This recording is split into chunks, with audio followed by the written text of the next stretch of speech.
The fourth episode of the LinkedIn Live of GLIDA. I'm Awadhesh Jha, Executive Director of GLIDA, and this time we have changed the format of the interactions.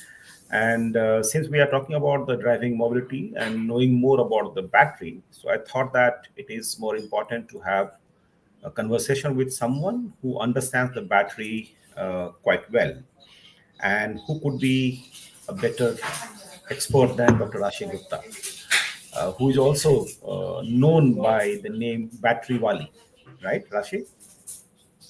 Yes. So, though I mean, she is not requiring any introductions because I'm pretty sure the entire country, because she represents the UN also. So, entire country knows her. So, I will straight away jump to our interactions. And Dr. Rasi, in this episode, what I have decided that because we are also running a campaign called Know Your Battery, because what I understand as an EV user that battery powertrain or battery driven powertrain is entirely different than the ICE powertrain. And ICE has been, we have been driving it for more than a century. So people have, known ICE like back of the palm. But the battery is something new. So what I would try to do in these sessions that I will pose myself as an EV user and I'll ask few questions through which we will try to decipher that what battery is, what are the different elements of the battery, what are the different charging behaviors and the patterns and the other terminologies as well. Because as an EV user, when we go to any showroom to buy an electric car, what is important for us to understand the different elements of the battery. Generally, what my experience is that in the showrooms, the salesperson himself are not very educated, I would say. That I mean, where I can be confident enough that yes, whatever he or she is explaining, that gives me the confidence about the battery. So this episode would be primarily geared towards that one, where individual user or the consumer would be empowered by having a greater knowledge about, greater awareness about the battery. So that's the whole episode. So I will, before I start asking a few questions, would you like to give your any opening remarks on this and about yourself also? Because if someone is not knowing, then she can or they can know it well. Dr. Okay. Rashi. Well, thank you so much for hosting me today on this LinkedIn live session from GLIDA and Awadhesh. Thank you so much. And for those who do not know me, I am Dr. Rashi Gupta, Managing Director of Vision Mechatronics. We are pioneers in lithium batteries in India, doing it since 2015. And we work in the energy storage and in the EV space. Also, I am representing many government committees in many of the committees for standardizations, as well as I represent India at United Nations on Council of Engineers for Energy Transition. So I'm really glad to be here today. And this is a very good initiative by GLIDA, how one would know the batteries. I mean, even I, when go to the showrooms to purchase or to even evaluate the new EVs in the market, I see the same challenge. If I ask a few questions here and there, and they're like, oh, we don't know this answer, then they will start inquiring about my background. What do I know about EVs so much, and why am I asking these questions?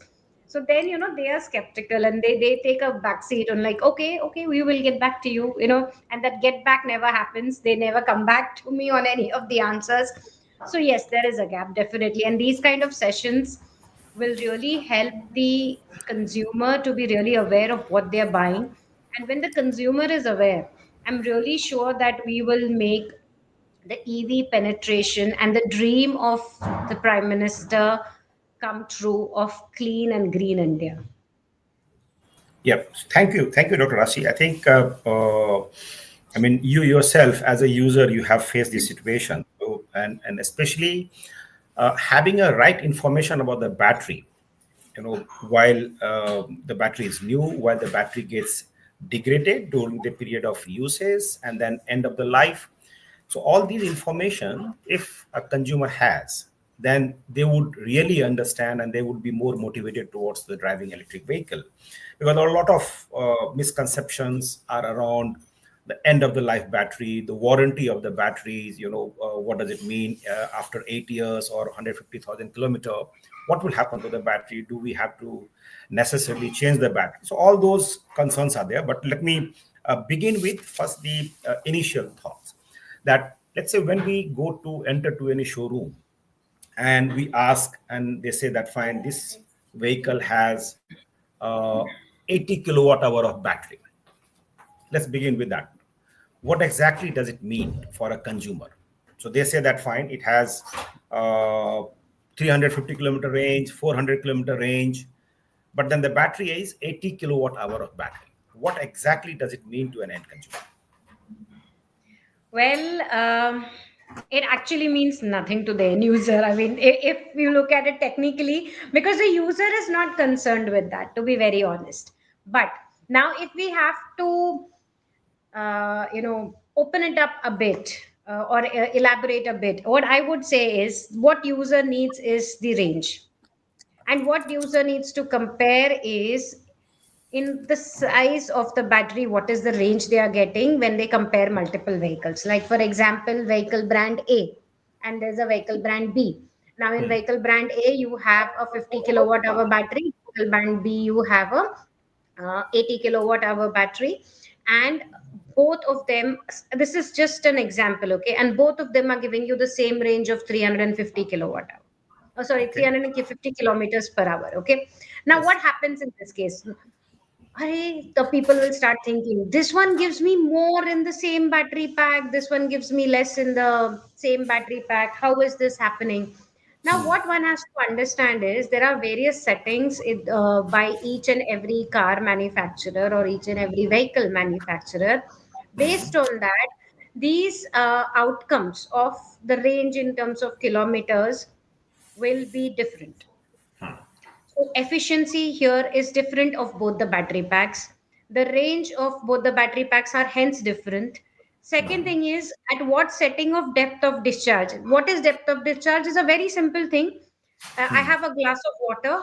How much water I can drink from the glass and minimum remaining I have to keep in the glass is important. Just like petrol diesel vehicles Right. reserve, how much we keep in reserve. It's the same logic here also. A little bit of battery has to be remaining in the entire battery pack. You do not take 100% out of it. So, considering these things, you will get your range.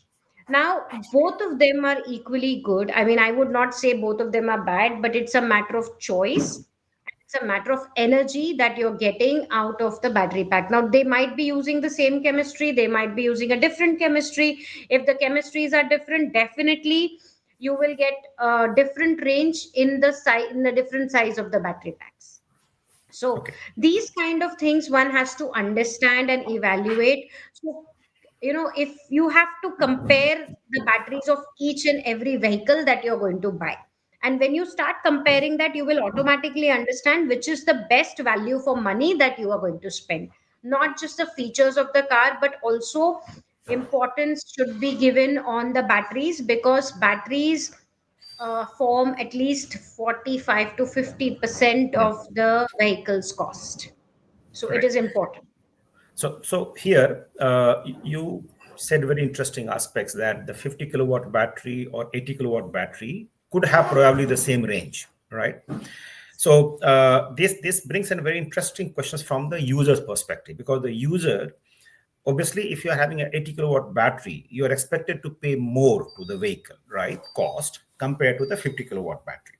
Now, a user can see that fine, for the same range, then why should I pay more? Obviously, unless you have fascinations toward the brand, and if I remove those aspects, I think the point which you are indicating is that the reserve, right? So, I mean, what I understand is that basically the gross capacity and the net capacity. So, net capacity is something which is usable to the customer, not the gross capacity. Because now here comes an interesting questions that does OEM give any transparent informations about how much is the reserve? So let's say in 80 kilowatt hour and 50 kilowatt hour, if the range is same, I'm pretty sure in that 80 kilowatt hour also, they might be keeping a higher reserve. And someone at a 50 kilowatt hour, they might be keeping a lesser reserve. So maybe they might be keeping at 10% as the DOD, and then they might be keeping at 20%.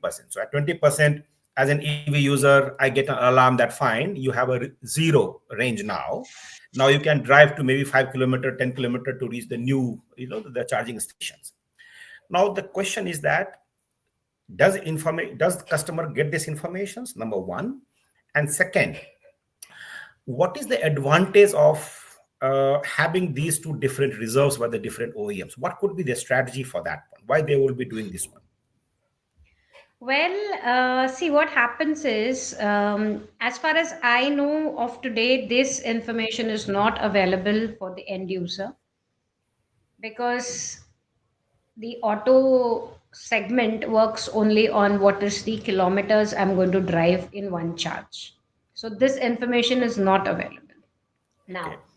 this affects the life cycles of the batteries, the depth of discharge, how much I Hmm. take out of my battery in one full charge Hmm. affects the life cycle of the batteries. Okay. And that directly affects the warranties of the batteries that is offered.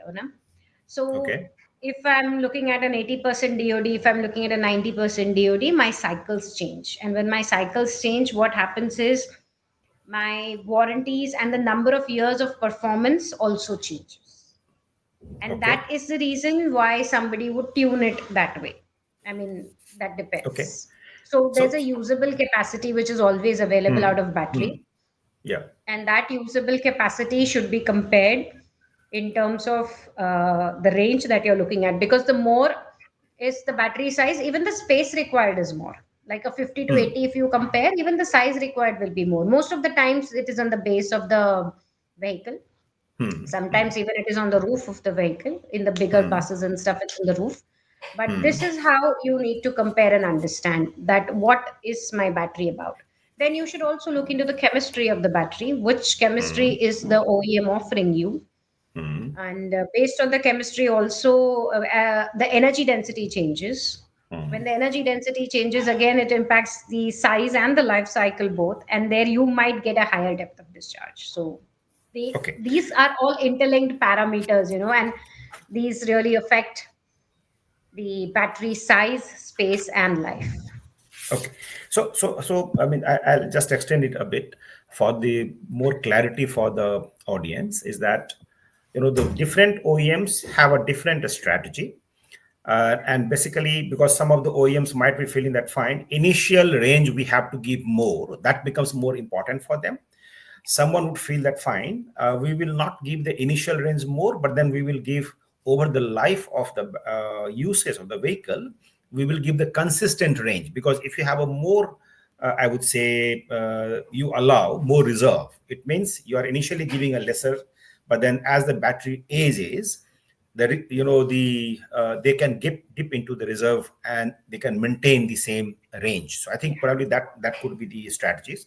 But now this brings a question that, uh, so first of all, as a customer, I believe that we deserve to know that how much is the reserve. I believe there should not be a secrecy around that one. So that is the expectation of the customer. But now that brings me to another related questions is that, because what you are talking about the capacities and all, what is the difference in SOC and SOH? Normally we call it that, charge up to the 100%, 80%. So that is a state of charge. But then what is this state of health? These are the two terms. And can you probably elaborate it in a layman's language so that people can understand it?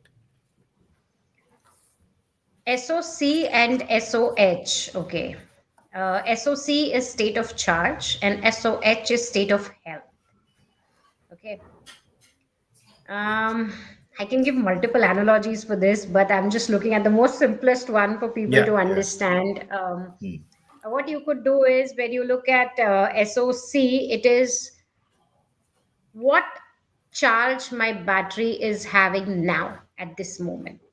Okay. Okay. And if I look Okay. at SOH, from the time that battery was made till now, what is Hmm. my health parameter like. It gives Okay. me a full historic pattern in Hmm. SOH.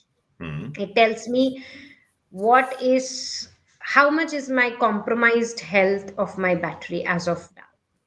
State Okay. of charge is something which is determined by every time you charge and discharge. Okay, it is very Hmm. simple. This is also a feature available in most of the iPhones. Okay, Hmm. I'll give it from a phone analogy now. I could have Hmm. given this from a medical analogy also, but a Hmm. phone analogy is still simpler. If you see the battery percentage on the top right corner of your mobile phone, it will show some 80%, 70%, 60%, 20% as you use it every day, Hmm. and then you Hmm. charge it. So what you're doing is you're continuously charging, discharging every day or every twice a day.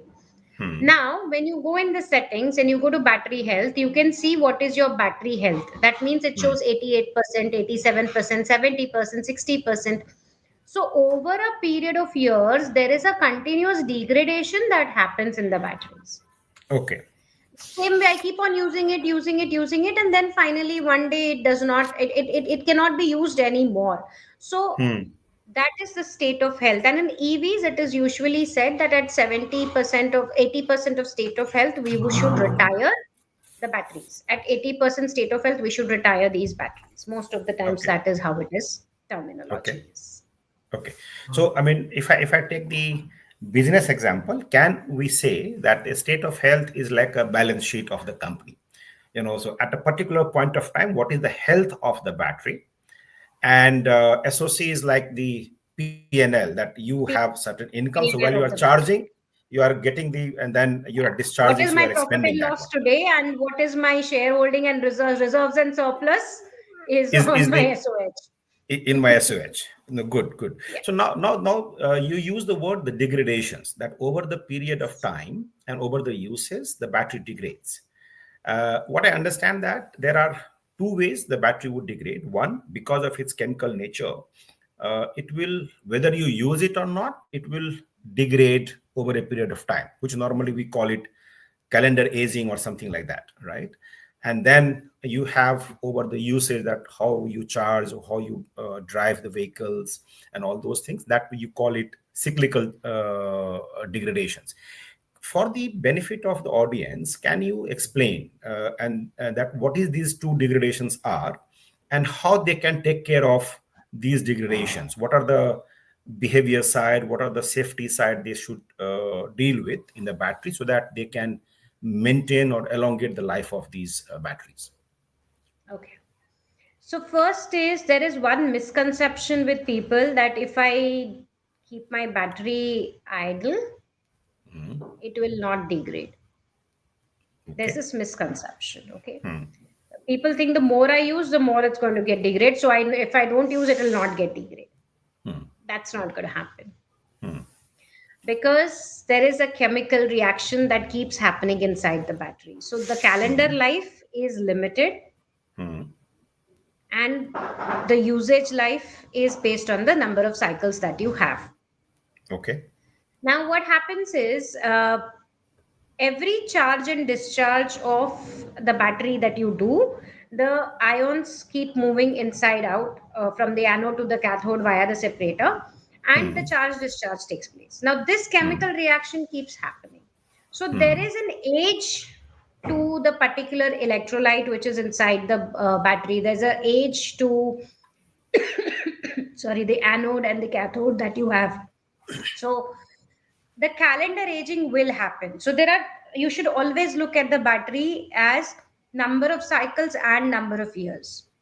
So even if Okay. you have a very high life cycle battery, Hmm. and if your number of years are limited, you, and if you do not consume all the life cycles within that life of the years mentioned, your battery will degrade and die off.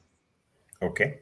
So, for example, if you say 6,000 cycles or 10 years or 8 years, okay, then Hmm. after 8 years, you might not be able to use this battery to the best possible extent that you have been using it till now, Okay. even though you have not completed your 6,000 cycles.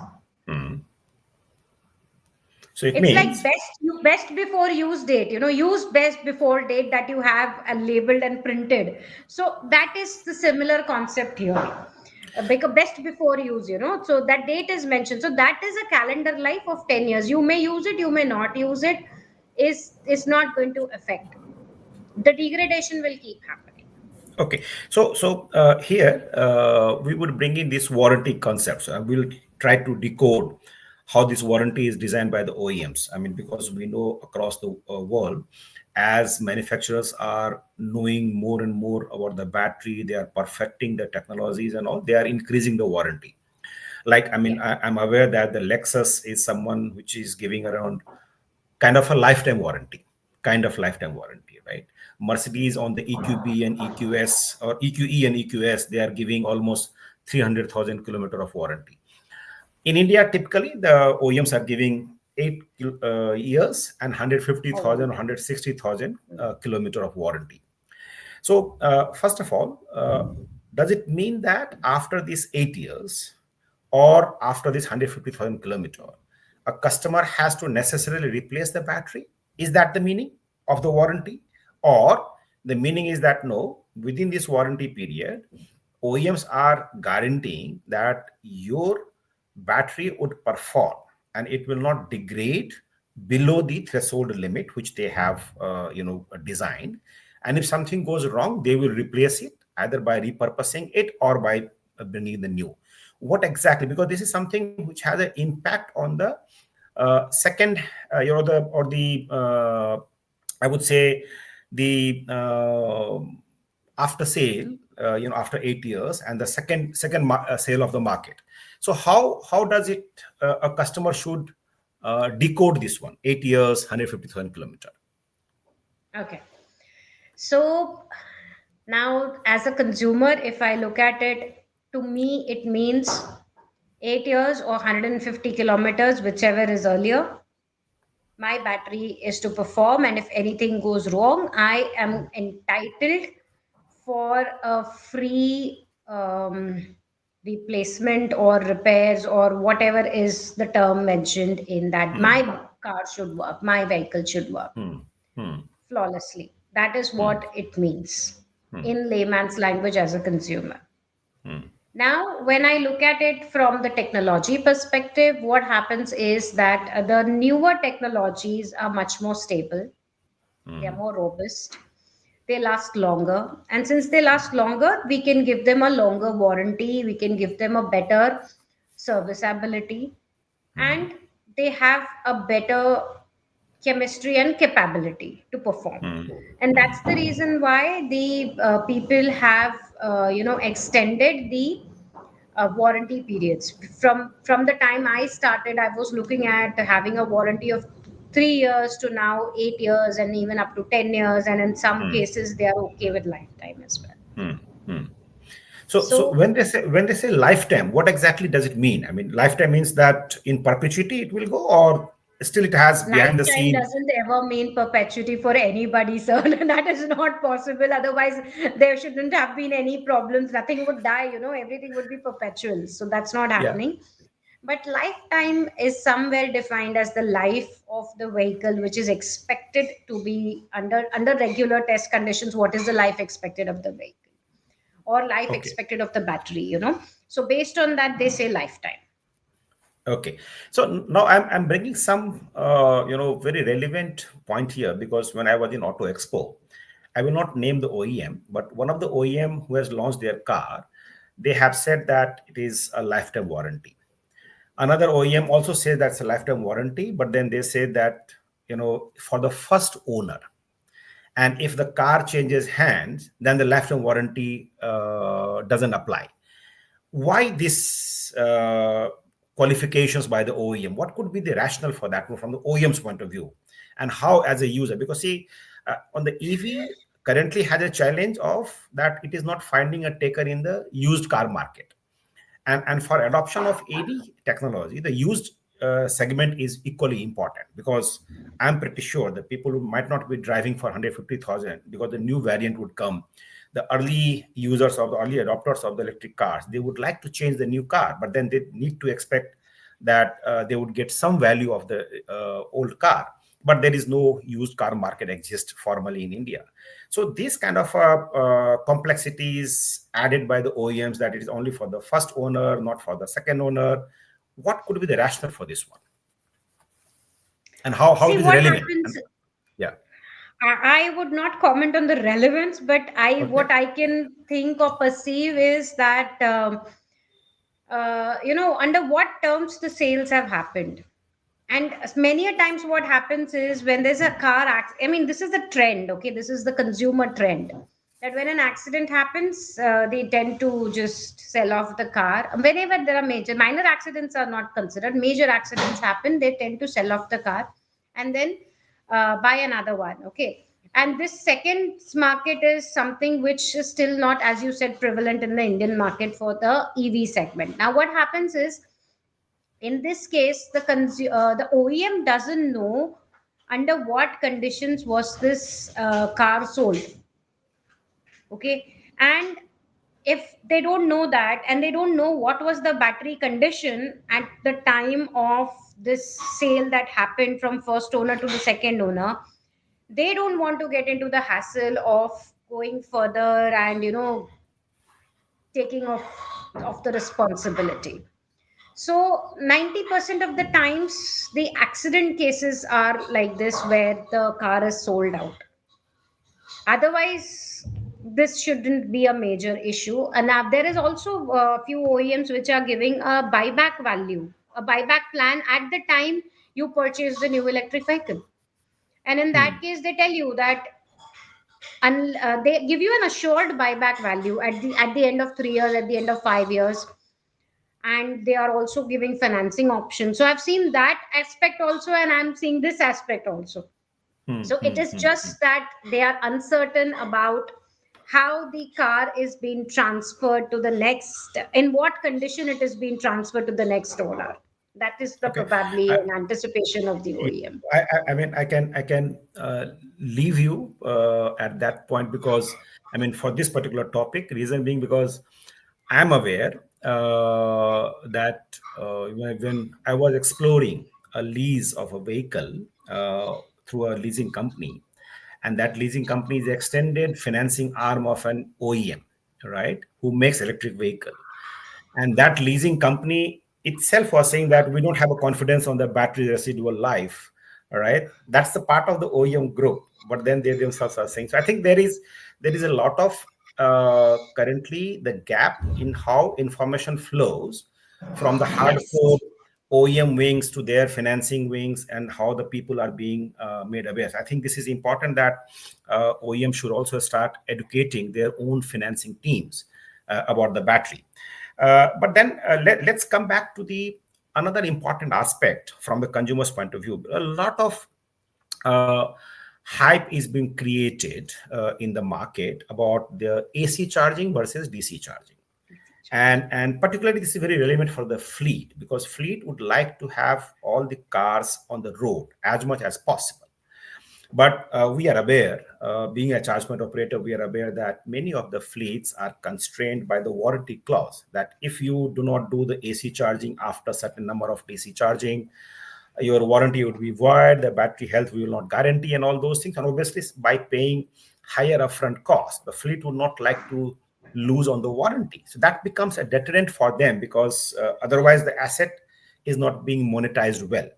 So I would like to have your understanding, because what a study I have read, couple of study I have read, and I have seen that that study says, and obviously that has been done in Europe and US, where the ambient temperature is different, driving conditions could be different, but this is basis the relevant real time data of around 7,000 vehicles, and many of the vehicles had run on for 300,000 kilometers.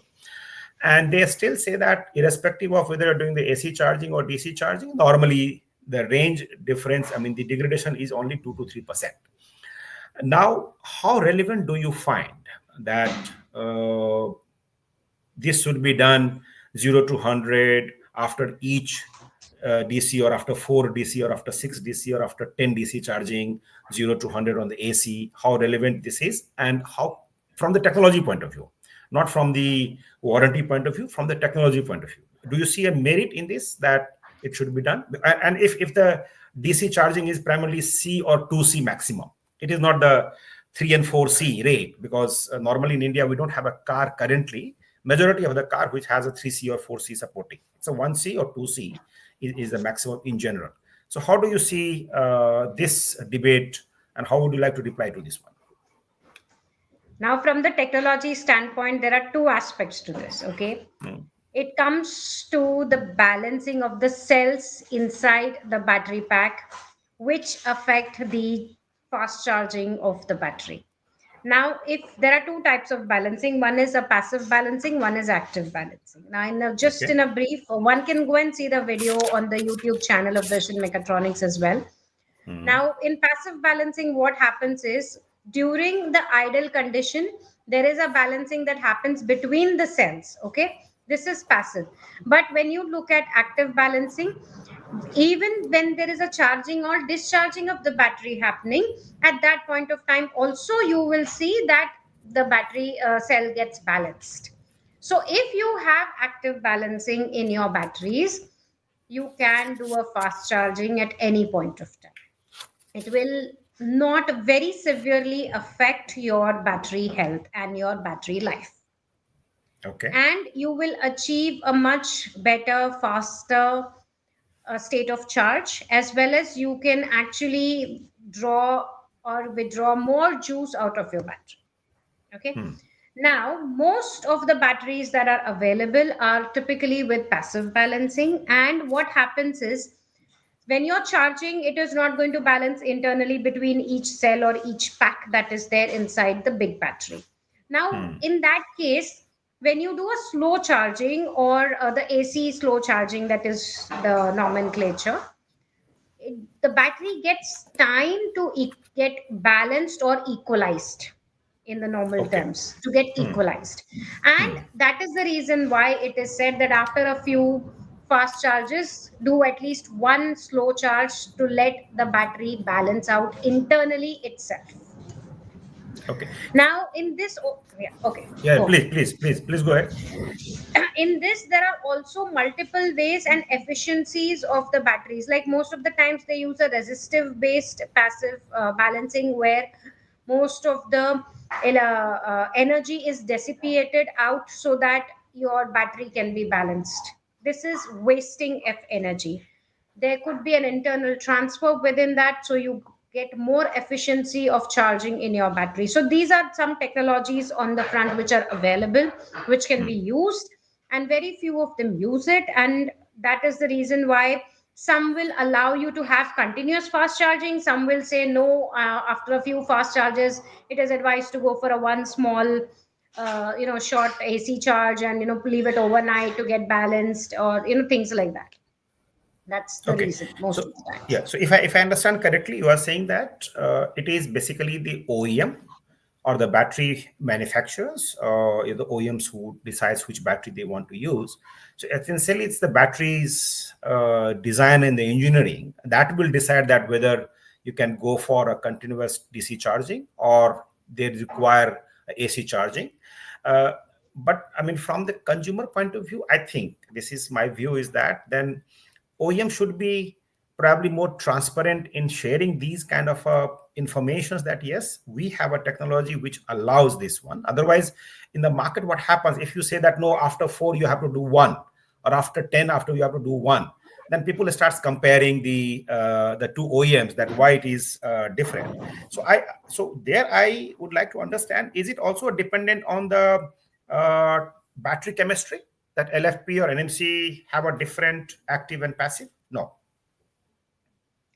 Balancing is chemistry agnostic, and these two type of balancing are available. But what one has to understand is the bigger the battery pack, the time required to balance is more.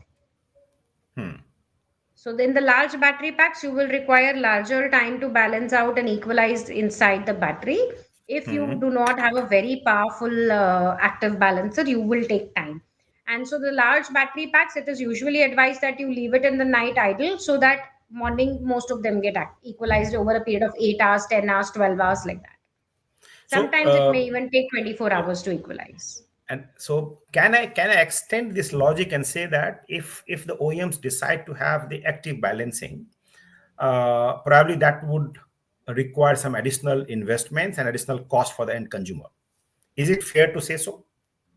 Not necessarily. It is insignificant if you look at the overall car price. Not too much. Okay, so then what could be the rationale for? Because see, I mean, again, now I'm It's a talking bit wearing. complex. It's a bit complex. Okay, so designing It part is requires a little complex. more engineering. Yeah, it requires a little more engineering. Yeah. Okay. Because I was, wearing the hat of the CPO, and then I'm trying to understand that if everybody is pushing CPOs, that lack of public charging infrastructure is, not able to adopt it. And in the public infrastructure, you go for a DC charging. And if the OEM comes with the mandate that no, after 2 or 3 or 4, you need to have a slow charging, it means the asset of the CPOs also remain underutilized for some point of time. So from that point of view, I think so. You are saying that it's more a choice of the OEM, more from the complexities point of view on the design side, but less from the cost to the end customer. No, I don't think it is such a big significant cost that end customer would be affected with. No. Okay. So now coming back to, I mean, we have discussed about the SOCs and all. There is another misconceptions that, or I would say, there is uh, theory or practices that the battery should not be charged always from up to 100. So you should charge between 20 to 80, and then maybe once in a while you should do 100. What is your recommendation as a battery expert to the end customer, that how should they take care of the charging of the battery on day-to-day basis? See, the thing is, you can charge it to 100%. There's absolutely no problems in that. The last 5-10% will be a trickle charge. So that is completely all right. And it is going to take some time for that. So it's completely all right. You could always do an opportunity charging as and when you get an opportunity to do it. That is why it is called opportunity charging. And that is also completely fine. As a consumer, I don't think you should be really worried about it, that if I don't charge my battery to 0 to 100% in case of lithium, it's going to affect the life. No, it's not so. Okay. You But can then, charge with an yeah. opportunity of, like, suppose I'm at 0%, like I'm Yeah. at 30%. Okay, when I leave my house, I'm at 30%. I reach my office at say I'm at 20%. I put it to charge, and by the time I leave my office, I'm at 100%. Okay, no problem. I leave my house at 75% someday. I get an opportunity to top up charge for say 10%. Do it. Absolutely no Okay. problem. So It's going to so work fine. generally, okay. So I mean, but you suggest that the practice of, let's say, every day going to 100% and then bring it down to 0, and then again going to 100% and bring it down to 0, that is something which, so DOD should not be that great. You should bring the DOD between 20-80. I Is am that not fine or saying no? that. No, I'm not Okay. saying that. You can do it. It's absolutely fine to discharge it completely, run it completely. It is also fine to do an opportunity charging, as in when you get an opportunity when you're driving on highways, or even if you have time on route to wherever you're traveling, you can do it. Hmm. It is not going to harm your battery, Hmm. but you will need, given the current state of EVs that are available, you will need slow charging once in a while. You will need Okay. that. You cannot keep Okay. doing all the time a fast charging and then say that your battery is going to work. No, it will need time to equalize. It will need time to balance, given the Hmm. current EVs that are present. Hmm. Leaving a few of them as exception, you will have to do that for most of them. Okay. So you can do an opportunity charging. You can do a 0 to 100%, as in when you can do that every day. There's no challenge. It's not going to Okay. affect you. Okay.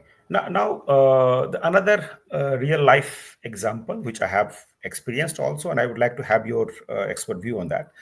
Generally, it is I have felt that when we have the strong accelerations, when I'm driving and I'm putting a lot of effort on the accelerator, or during the long journey, if I am driving on a high speed, I have seen that the battery gets drained quickly, right? Do you think that this is how the battery behaves, or this is something with the ambient temperature only or other conditions? Or this is how the battery is designed, that you should have a moderate speed, you should not be accelerating too fast, you should not be driving too, because in that case, what happens that on the highways, and now you are building a good expressways. Now the speed is 120 kilometer, 130 kilometer, and you have a good, nice electric vehicle, and then you have the urge to drive 120, but then you are afraid of draining your battery quickly. So what do you think? Is there any substance in this, or or there is some other ways by which people can drive pleasure out of this? This is now very tricky, yeah? But this is going to happen. See, it's simple, at what speed I'm going to drive is going to drain my battery. They're directly proportional. That is going to happen.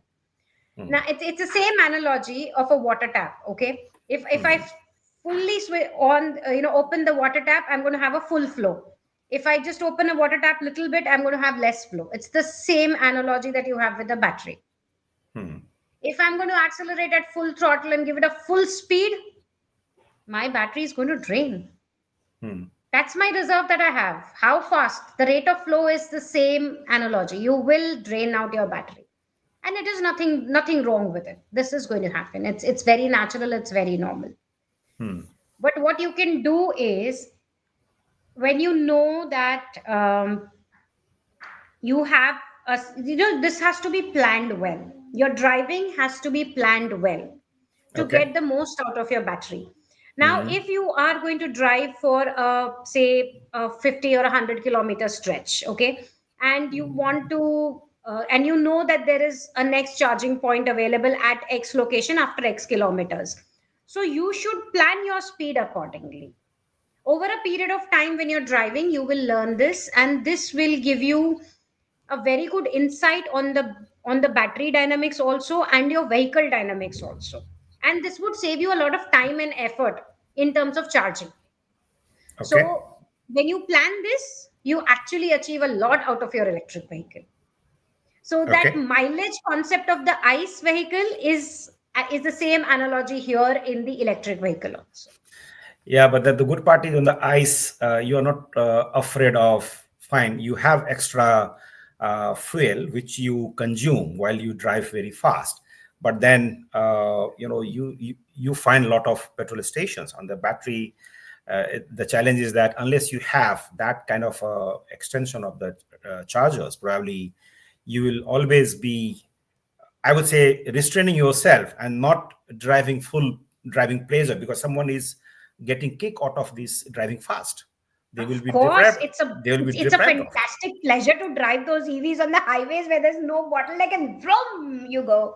That's fun. That's absolute fun, and one should take that pleasure. And I think GLIDA has done a good job in putting up our charge points everywhere. So I don't think that charging anxiety is range anxiety is something that we need to worry. If we plan well in advance, I think Okay. we can really have the pleasure of driving at a fast speed as well as save our battery for the next charger. I think we Okay. can do that. It's quite manageable. Okay. Now coming to the couple of two things. One is that if let's say I am planning to be off road for 3 months, what precautions should I take while my vehicle is parked?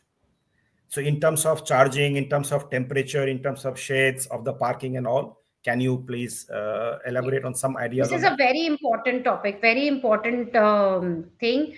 What happens is if we know that we are not going to be around for 3 months, best is to switch off your vehicle completely, so that there is only self discharge of the battery and the vehicle is not consuming any of your extra power from the battery. Number one. Number two, there are two ways of doing this. This should be also consulted with your OEM. Two ways that I could suggest is, one is that charge your battery to 100% and leave it with switched off condition, so that Okay.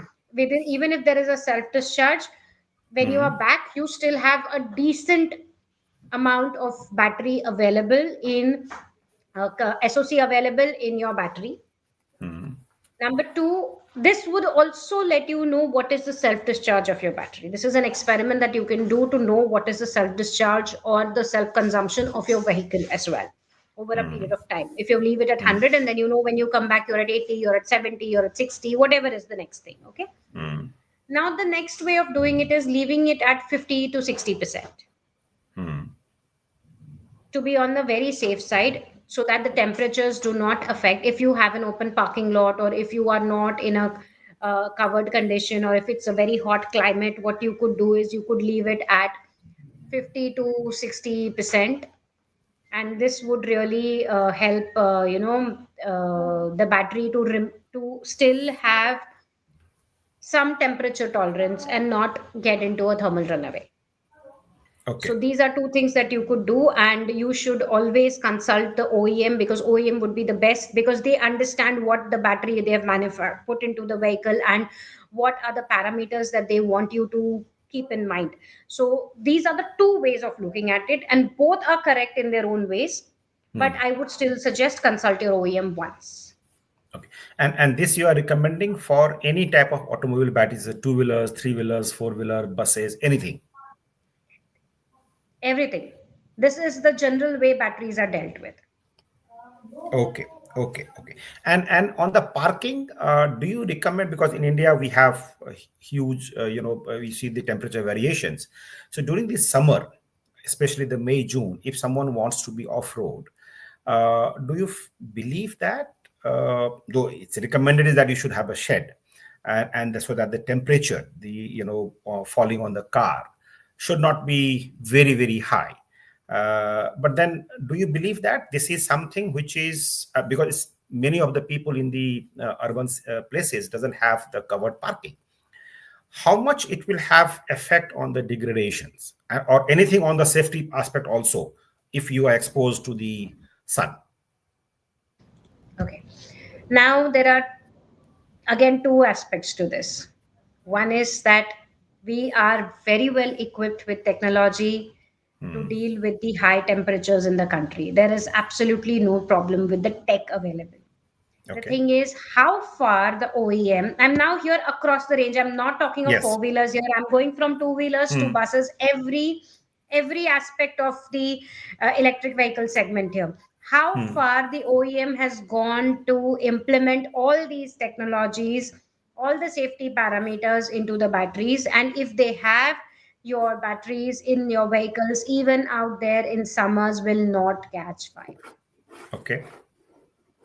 So that you have to just be more vigilant, aware at the time of your purchase. And if they've done that, you will not have this challenge at all. Okay. At this point, let's take a pause. And Sakshi, do we have any questions from the audience so far?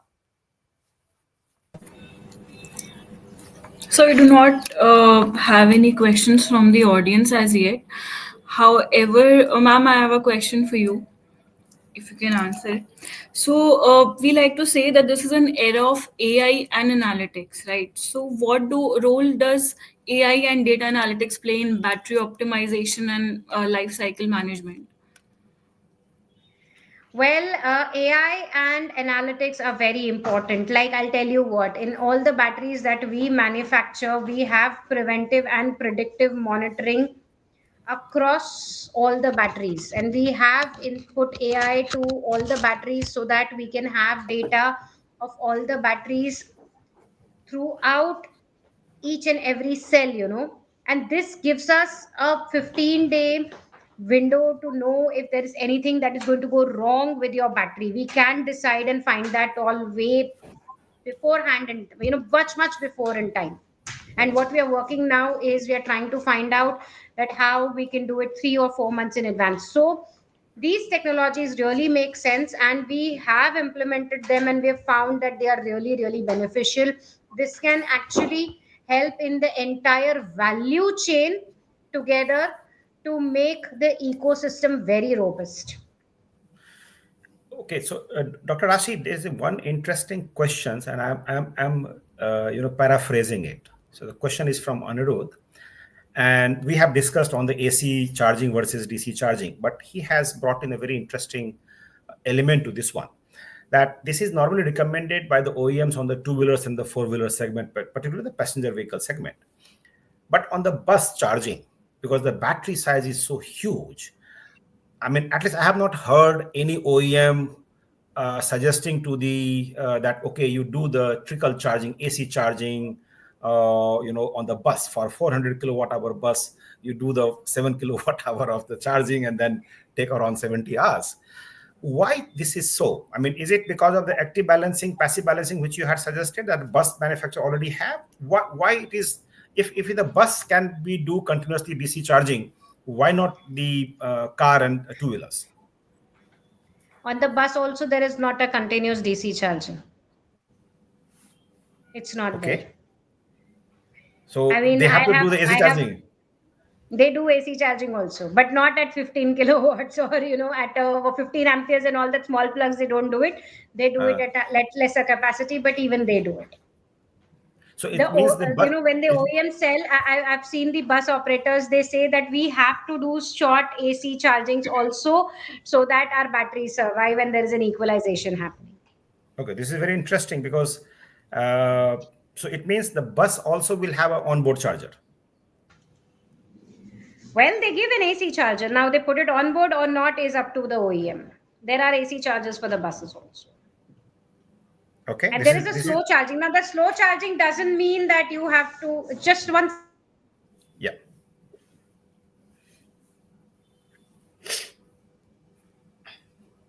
Yeah. So what happens is in the buses, when the capacity is 400 kilowatts, 300 kilowatts, and so what happens is you can do it at say 50 kilowatt hour charging.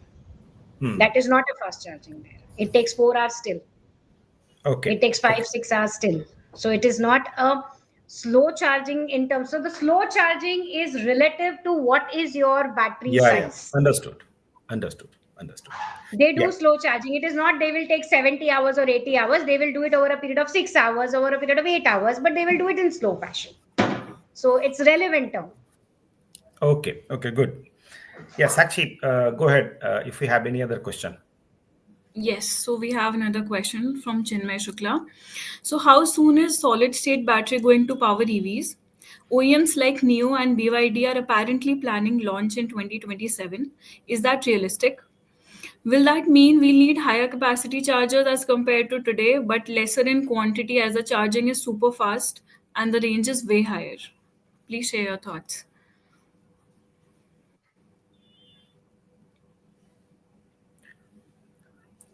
Dr. Rashi, You're are you on there? mute.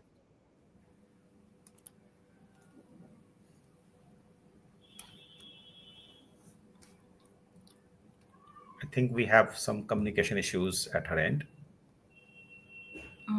I'll just check.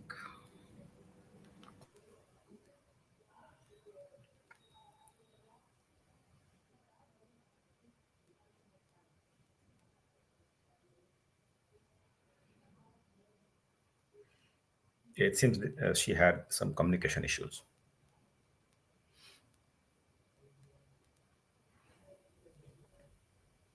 So I think so far, I mean, just for the audience, I mean, we are almost closer to these sessions, but so far it has been very interesting aspects. I particularly came to know a lot of new things about the battery, which as a consumer I should be aware of.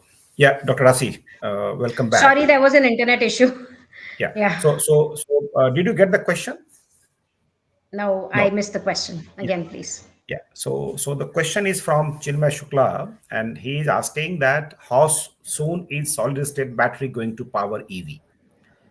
OEMs like 𝐁𝐚, so he has further extension to this question. So OEMs like 𝐁𝐚 and BYD are apparently planning launch in 2027. He's asking, is that timeline realistic? And second, he's asking from the CPO's point of view, will that mean that we will need higher capacity chargers as compared to today, but lesser in quantity as the charging is super fast and range is very high? How would you This is a very answer nice this question? Yeah, very nice question. From the battery perspective, see, solid state is already on the way, and I see them coming soon, but the adoption will take time because the market is still not ready. The price point will be higher, so I don't see the market being ready right now, but they will be available. from the charge point operator's view, I think Avdesh ji can answer that better. But in my opinion, I feel that we will have to have certain amount of charging infrastructure upgradation also, because they will need a higher capacity to charge. Because if you cannot leverage that feature of fast charging, super fast charging there, it is not going to be of any benefit. Yeah. So that So value has to be yeah. extracted. Yeah, you are absolutely right. So even irrespective of solid state, we believe that the charging, as the battery size is increasing and the OEMs are giving more than a C rate of charging 2C, 3C, 4C, that itself requires high capacity chargers to be installed. And the moment you have high capacity chargers, which is compatible with the batteries of a 2C, 3C rate, so it means that charger itself has a ability to serve more cars in the defined time. And so obviously, by logic, by simple logic, that if you can service more number of cars in the same period of time, obviously you require lesser number of charging points. Obviously there would be a different logic applied on the geographical spread. But then, yes, the logic is very clear. So obviously, if that extends to the solid state, obviously the number of charges would reduce. But what I believe is that the overall investment would more or less remain same, because the cost of the chargers would also increase, the upgradation of the electrical infrastructure would increase tremendously. So overall cost or the capex requirement for having the charging infrastructure would more or less remain same, or maybe slightly higher because of the initial years. But yes, Chinmay, you're right, your points would be lesser, but then high capacity charges would be needed. Yeah. Sakshi, we have any other question? You're on mute, Sakshi.